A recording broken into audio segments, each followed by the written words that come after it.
Yesterday, for half an hour, this happened. My recommendation to NATO and the administration is to cut the head of the snake off. Go to Tripoli, start bombing Qadhafi's inner circle, their compounds, their military headquarters in Tripoli. The way to get Qadhafi to leave is have his inner circle break and turn on him. I hope that Gaddafi goes. I hope that there's that kind of overthrow from within, but hope is not a strategy. I can't think of anything that would protect the civilian population of Libya more than the removal of Muammar Gaddafi. He should not feel safe. I think NATO has got to start thinking about whether they want to more directly target Gaddafi and his family. I think the focus should now be to cut the head of the snake off. That's the quickest way to end this. Cut the head of the snake off! Urgh. Senator Lindsey Graham of South Carolina, Senator Joe Lieberman of Connecticut, and Senator John McCain of Arizona speaking now. And this is Senators Graham, Lieberman, and McCain 20 months ago in Libya, hanging out with the aforementioned snake that they now say they want killed. Senators Graham, Lieberman, and McCain pressing the flesh with Muammar Gaddafi and one of his sons. A leaked diplomatic cable revealing that during that meeting, quote, Senator Lieberman called Libya an important ally in the war on terrorism. Senator McCain even publicly tweeted about his experience. Remember this? Late evening with Colonel Qadhafi at his ranch in Libya. Interesting meeting with an interesting man. At a press conference in Tripoli on that trip, Mr. McCain described the U.S.-Libya relationship in these glowing terms. The ties between the United States and Libya have taken a remarkable and positive turn in recent years, and we intend to do everything we can to help ensure that the relations between our countries deepen in all facets of the relationship. How is Senator McCain looking to deepen the relationship?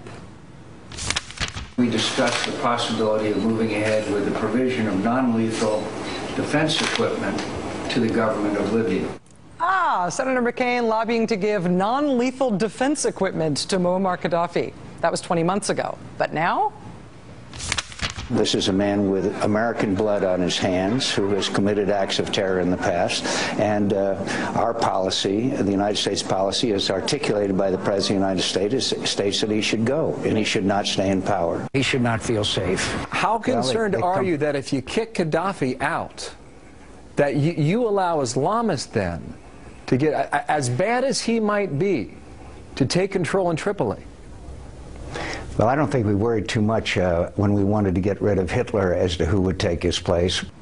So according to John McCain, either Gaddafi is Hitler or, quote, Senator McCain assured Gaddafi's son that the U.S. wanted to provide Libya with the equipment it needs for its security. He stated that he understood Libya's requests regarding the rehabilitation of its 8 C-130s and pledged to see what he could do to move things forward in Congress.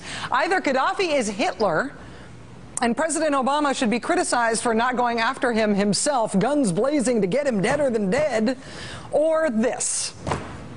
The Libyan war is expanding. It is a complicated war. The president authorized U.S. drone strikes in Libya at the end of last week. NATO bombed a Qadhafi compound in Tripoli today with 2 guided bombs. The besieged city of Misrata suffered dozens more casualties over the last few days. There is a lot going on in Libya. Inviting these senators to opine on this war and to chest thump about how if they were in charge, Qadhafi would be a dead man because only they have sufficient moral clarity about what a bad guy Qadhafi is. Having these senators opine on this war after they've just crawled out of Qadhafi's tent themselves?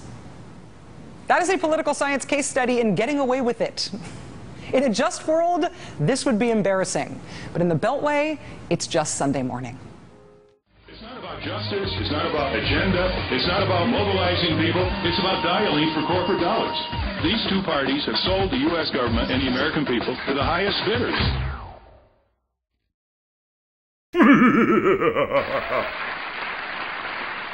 And that is why I can stand here tonight and say without exception or equivocation that the United States of America does not torture.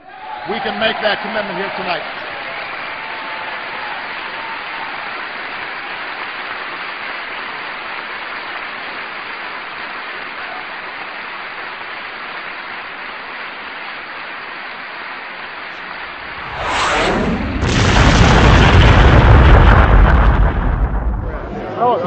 He broke the law. You can make it harder. They don't investigate themselves in this country.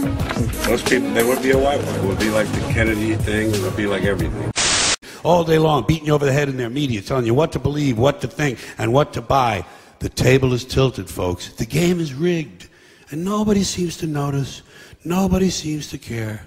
Good, honest, hard-working people, white collar, blue collar, doesn't matter what color shirt you have on.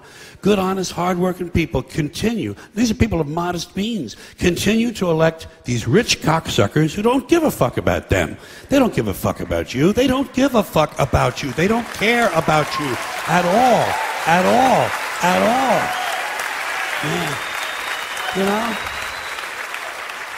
And nobody seems to notice, nobody seems to care. That's what the owners count on, the fact that Americans will probably remain willfully ignorant of the big red, white, and blue dick that's being jammed up their assholes every day. Because the owners of this country know the truth. It's called the American dream, because you have to be asleep to believe it.